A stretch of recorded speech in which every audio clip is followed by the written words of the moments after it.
Hey, Know Why listeners. This week on the Know Why podcast, I want to talk about why Gen Z is returning to religion. If you've been paying attention to trends or the news over the last years or several decades, you will have noticed that data shows that religious affiliation has been trending down in the United States, starting from about the boomers to then Gen X, millennials. Religious affiliation goes down in each of those generations, with each new generation being less religious than their parents. And if you look even within the last like 30 years, okay, so around my lifetime in the early 1990s, 90% of Americans identified as Christians. Jump to 2022, not that much later, only 60% of people identify with the Christian religion. And it was also a few years ago, about the time we started the Know Why podcast, that Gallup released polling results showing that number of Americans who belong to a church or house of worship was actually in the minority for the first time in American history. So again, we've been seeing this trend, and I think a lot of people have expected it to continue with younger people not identifying with religion anymore. So I'm going to link a few articles in the show notes so that you can look at that information and that data for yourself. But we're starting to see that downward trend stabilize or plateau. Gen Z is not leaving their religion, or a lot of young adults are actually returning to Christianity, to more traditional expressions of religion. And so there are so many directions we could go with this conversation, but let's talk about why. First, let's talk about some of the many reasons that we were seeing these declines. And let's not go too far back in history. Let's focus on maybe the 90s. You saw an increase among young adults of skepticism in traditional institutions, including religion and churches. You definitely saw an accelerated, I think, leftward shift just socially on a lot of issues, things, moral and ethical issues like family structure, sexuality, understandings of right and wrong.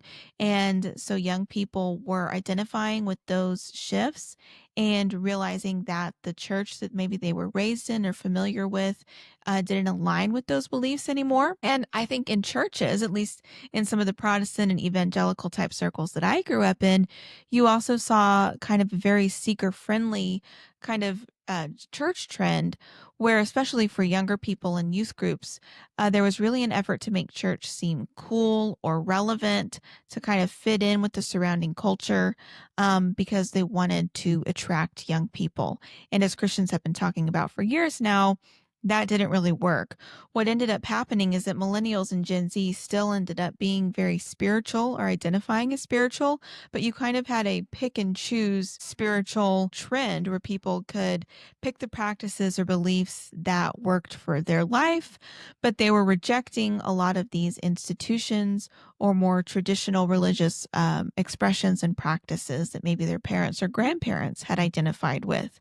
So why is that stopped? Why is the reverse trend happening? Well, one of the articles comes from Northeastern University. It's their online publication. And so one of the religion professors that's quoted there says that this spiritual salad bar approach that many millennials adopted, in terms of I'll do yoga, I'll do meditation, I'll curate my own spiritual practice.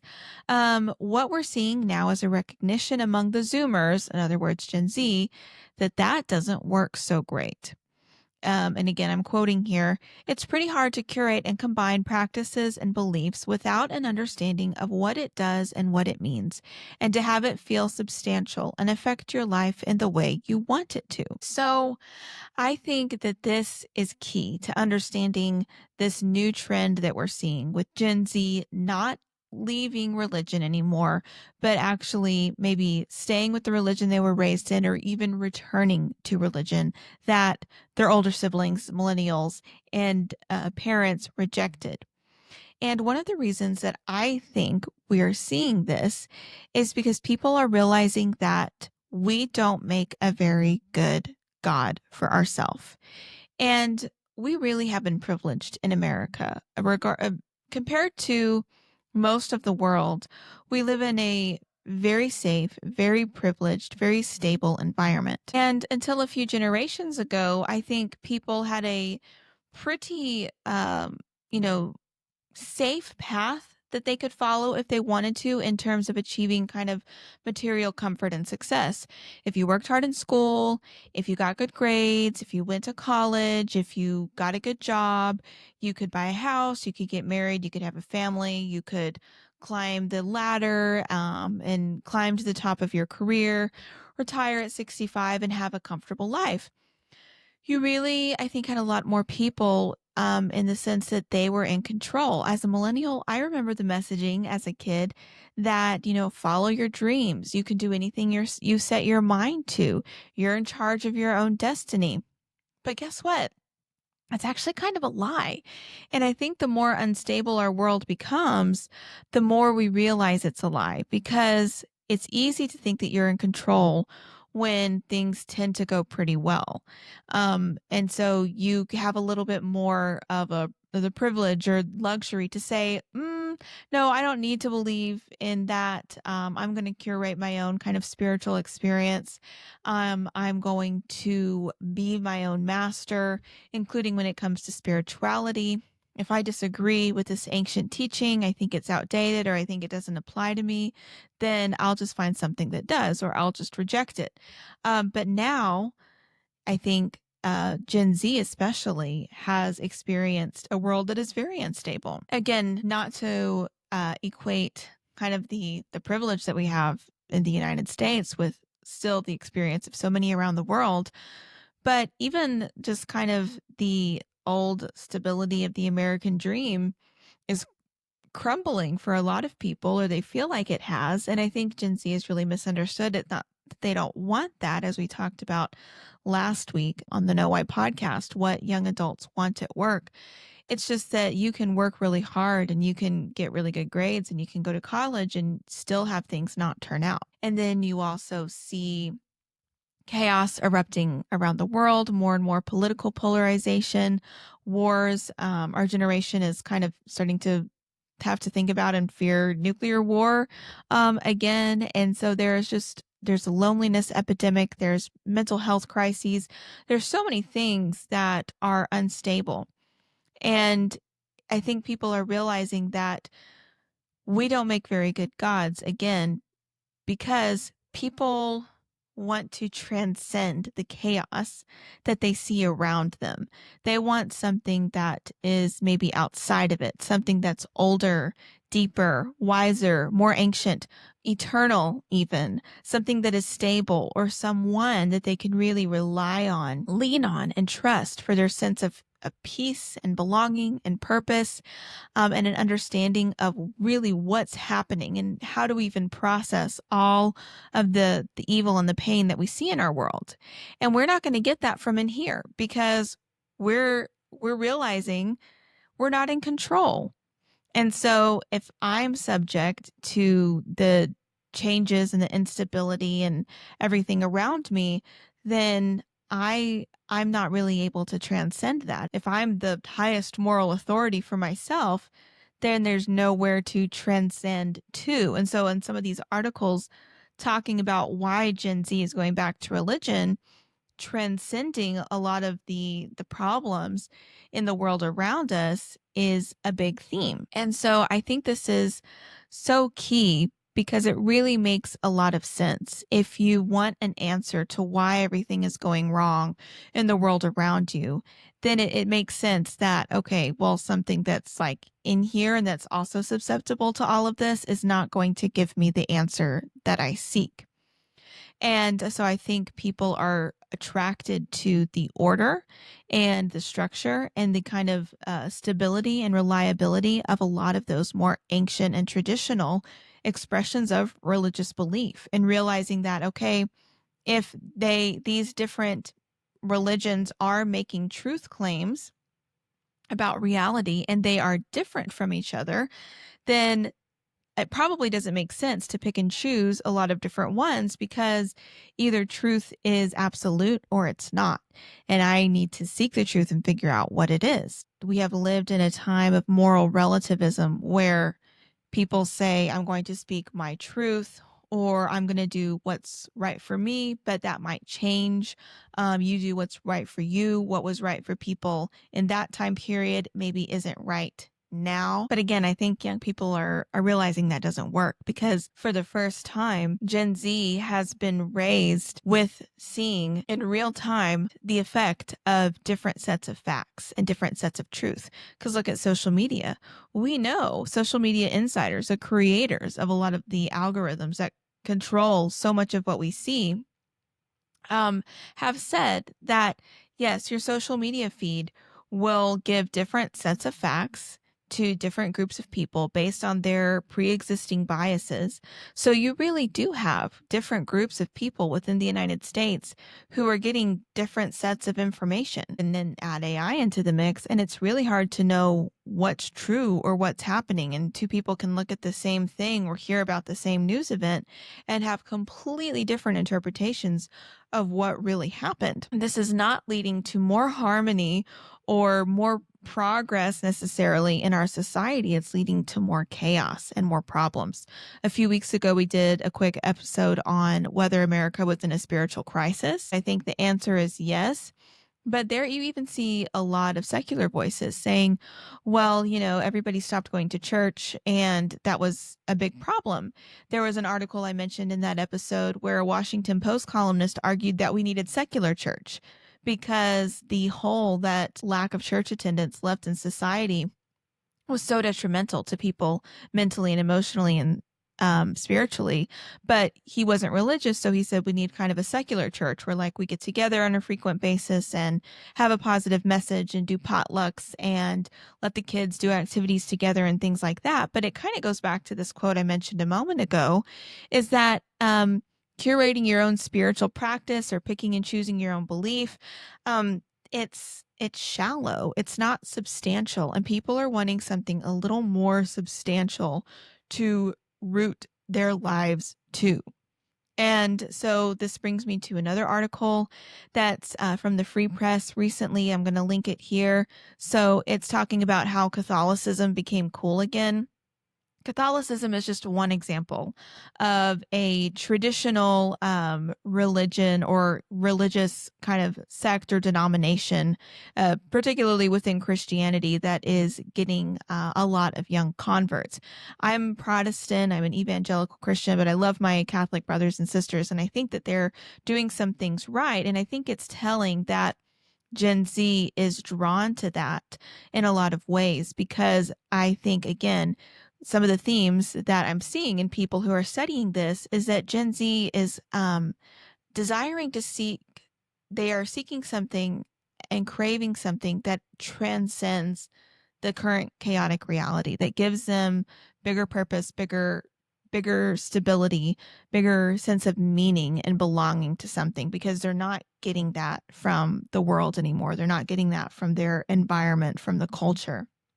And so Catholicism does a really good job of making the transcendental tangible for people, and also engaging, I think, people's whole selves into religious practice, because it is a very aesthetic religion. And that's another thing that a lot of Gen Zs are drawn to. Because again, if you believe, as I do, that God created us, then the spiritual realm and the physical realm are not as separated as people tend to think. And you can get into, a lot of philosophical and ideological history here, but in reality, our spirits and our embodied selves are much more connected. And I think Catholicism recognizes that in a good way by making beauty, engaging the senses,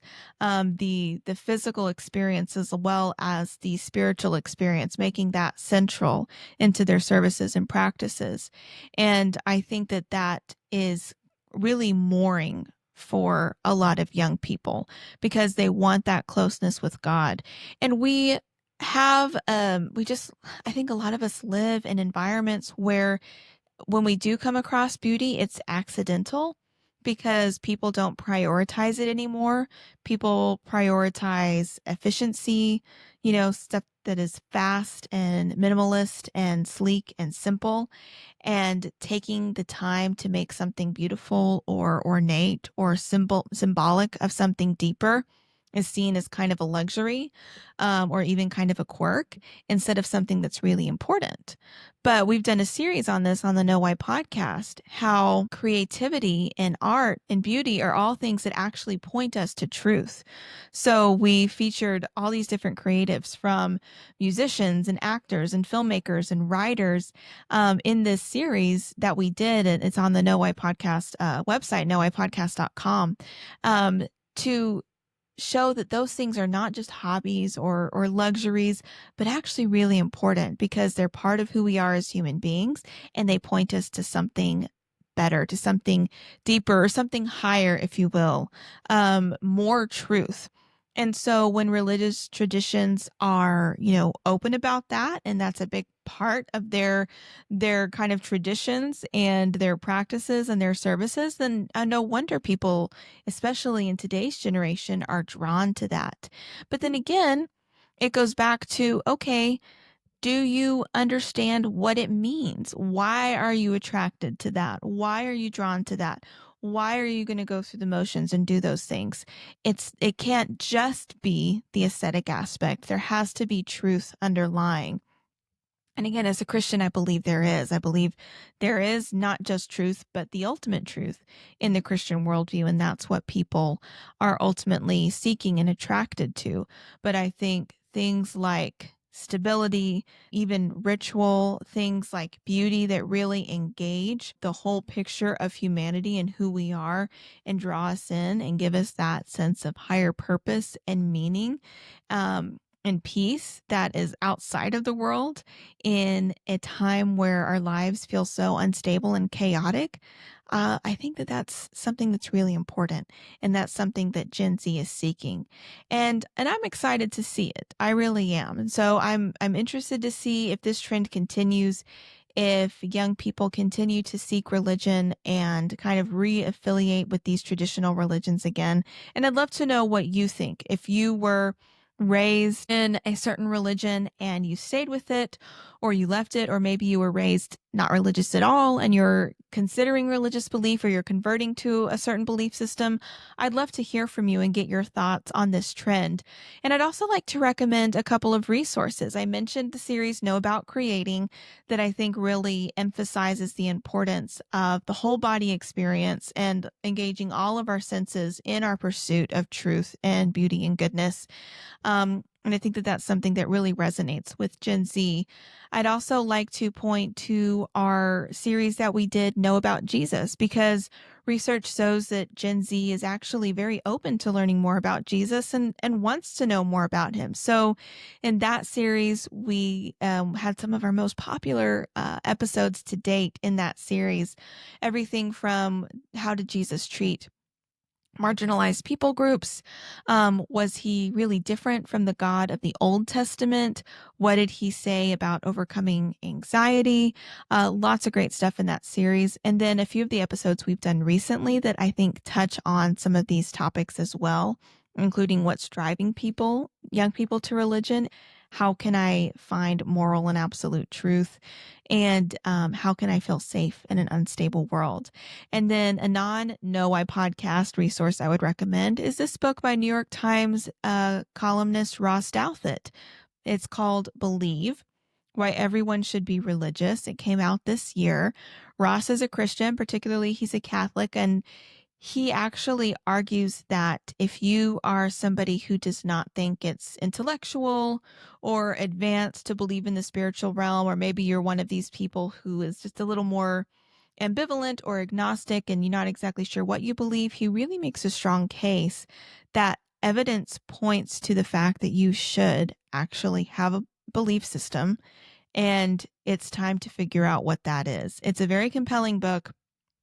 I recommend reading it, especially if you or somebody you know is on the fence about whether you should believe in anything at all. Again, I think we are entering a time when there is so much uncertainty about what's happening, what's going to happen in our personal futures and with the world, that people are realizing I'm not in control and I can't control what happens to me. And so maybe I need to find that sense of control and structure and safety and meaning and understanding outside of myself. I need to find something that transcends this chaotic world that I live in. And I think that's true. And once we're there, once young adults are there, then again, you have to examine, okay, well, what does this belief system say about all these different issues? But if we're attracted to that belief system, if we're attracted to something that transcends our chaotic and unstable experience here on earth, then it makes a lot more sense to align ourselves with that higher being, with that higher belief system that exists outside of our chaotic world, than to try to make something that's rooted in this chaotic world the end all be all. So I think you're going to see a lot more people, I think you're already seeing it, kind of return to some of those traditional values because they're realizing in a world that is chaotic and fickle and changing all the time, maybe there was some merit to some of those belief systems that people have had for millennia.